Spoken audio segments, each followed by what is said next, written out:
ఉదయకాల ప్రార్థన. మహోన్నతుడా, మహాశక్తి సంపన్నుడా, మమ్మల్ని అత్యంత మిక్కిలిగా ప్రేమిస్తున్న, కాపాడుతున్న, నడిపిస్తున్న, పోషిస్తున్న మా దేవా, మీకు స్తోత్రాలు, మీకు స్తుతులు, వందనాలు చెల్లిస్తున్నాం. ఎస్ లార్డ్, నిన్నటి రాత్రి అంతను కూడా మీ రెక్కల చాటున మా అందరినీ భద్రపరిచారు తండ్రి. మాకు మంచి నిద్ర దయచేశారు. మాకు కలిగిన సమస్తాన్ని కూడా కాపాడారు నాయన. ఈ ఉదయాన్ని చూడలేని అనేకులున్నప్పటికీ అయ్యా మమ్మల్ని సజీవులుగా నిలవబెట్టుకున్నారు. మేమేదో గొప్పవారమని, వారికంటే యోగ్యులమని కాదు గాని ఆయన కేవలం మీ కృప చొప్పున మమ్మల్ని జ్ఞాపకం చేసుకొని ఈ విధముగా ప్రార్థనలో ఏకీభవించే కృప దయచేశారు నాయన. అందును బట్టి మీకు స్తోత్రాలు, స్తుతులు, వందనాలు చెల్లిస్తున్నాం ప్రభువా.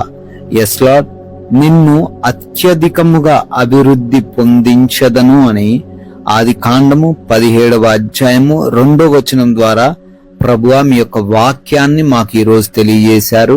అవునయ్యా, మేము ఏ స్థలములో ఉన్నప్పటికీ, మేము ఏ ప్రదేశంలో ఉన్నప్పటికీ, ఎంతమంది వ్యతిరేకుల మధ్య మేము కొనసాగుతున్నప్పటికీ మీరు ప్రతి విషయములో మమ్మల్ని అత్యధికముగా అభివృద్ధి చేస్తారంటున్నారు నాయన. అందును బట్టి స్తోత్రాలు అయ్యా. బిడ్డలు తండ్రి, ఎవరైతే అభివృద్ధి చెందాలని ఆశ కలిగి ఉన్నారో వారి ఆశను సంతృప్తిపరచండి.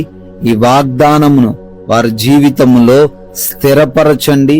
అన్ని విషయాల్లోనూ, వారు అనుకుంటున్న ప్రతి కార్యములోనూ, ప్రతి పరిస్థితిలోనూ వారికి అత్యధికమైన అభివృద్ధిని మీరే దయచేయమని బ్రతిమాలుకుంటున్నాం ప్రభువా.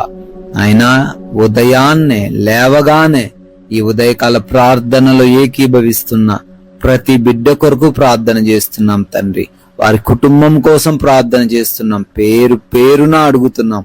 మీ దీవెనలు ఈ రోజంతా వారికి కుమ్మరించండి. వారు ఏదైతే అనుకుంటున్నారో, ఎలా అయితే ముందుకు వెళ్ళాలి, సాగాలి అనుకుంటున్నారో వాటన్నిటిలో మీ దీవెనలను కుమ్మరించండి ప్రభువా.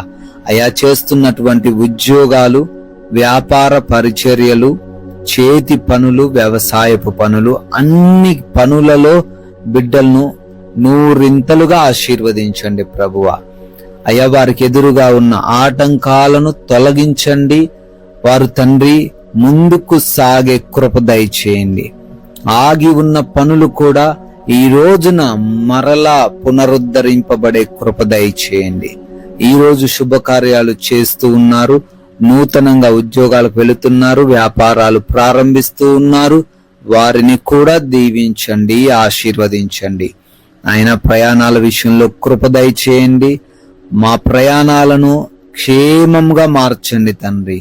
ఏ అపాయం, ఏ ప్రమాదం, ఏ బిడ్డ దరికి చేరకుండా నాయనా మీరే కాపాడండి. క్షేమముగా వెళ్ళిన వారు మరలా సురక్షితముగా గమ్యస్థానాలకు చేరబడే కృప దయచేయండి నాయన.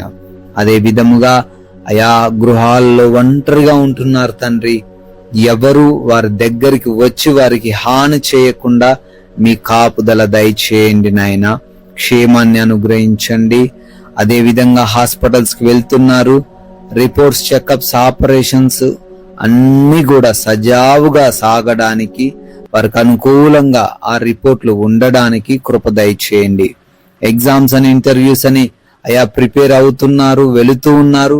మంచి తెలివితేటలు, జ్ఞాపక శక్తి బిడ్డలు కలిగి ఉండే కృప దయచేయండి నాయన. అదే విధముగా అయా ఎవ్వరికి ఆకలి బాధలు లేకుండా సమృద్ధైన భోజనం దయచేయండి. మంచి ఆరోగ్యంతో నింపండి, ఆర్థికంగా బలపరచండి. అప్పులు ఏవి ఈ రోజు చేయకుండా సహాయం అనుగ్రహించండి నాయన. అయా ఆత్మీయ జీవితాన్ని కూడా సరిచేసుకొని ఆత్మీయ జీవితంలో ఎదగడానికి కృప దయచేయండి ప్రభువా. పాపము వైపు వారి కన్ను మరలకుండా వాక్య జ్ఞానంతో వారిని నింపండి. అపవాది వేస్తున్న ఆ చిక్కుల్లో ఎవ్వరు పడిపోకుండా సహాయము దయచేయండి. ఎవరి చేతుల్లో మోసపోకుండా కృప దయచేయండి నాయనా. మీరిచ్చిన ఈ విలువైన సమయాన్ని వ్యర్థమైన వాటికి మేము ఇవ్వకుండా అపవాది మా యొక్క సమయాన్ని దొంగిలించకుండా అయ్యా మీరే జ్ఞానం ఇచ్చి నడిపించమని ఈ రోజున ప్రతి ఒక్కరికి నెమ్మదికరమైన, ప్రశాంతమైన, సమాధానకరమైన జీవితాన్ని ప్రసాదించండి అయ్యా. ఎవరితో ఎటువంటి గొడవలు, విభేదాలు, మనస్పర్ధలు, కక్షలు ఏవి కలిగి లేకుండా మాకు సహాయము దయచేయమని, మీ కృపను బట్టి బర్త్డేలు, యానివర్సరీలు, మరొక నూతన సంవత్సరంలోకి ప్రవేశించి ఈరోజు సెలబ్రేట్ చేసుకుంటున్నారు తండ్రి. వారిని, వారి కుటుంబాన్ని ప్రత్యేకంగా దీవించండి అయ్యా. మేము కూడా కొందరికైనా ఈ యొక్క ఉన్నతమైన వాక్యాన్ని ప్రకటించి రాజ్య వ్యాప్తిలో పాలిభాగస్తులయ్యే ధన్యత మాకును అనుగ్రహించమని యేసుక్రీస్తు వారి నమ్మకమైన నామంలో ఈ ప్రార్థన అడిగి వేడుకొని పొందుకొని ఉన్నాము తండ్రి. Amen, amen.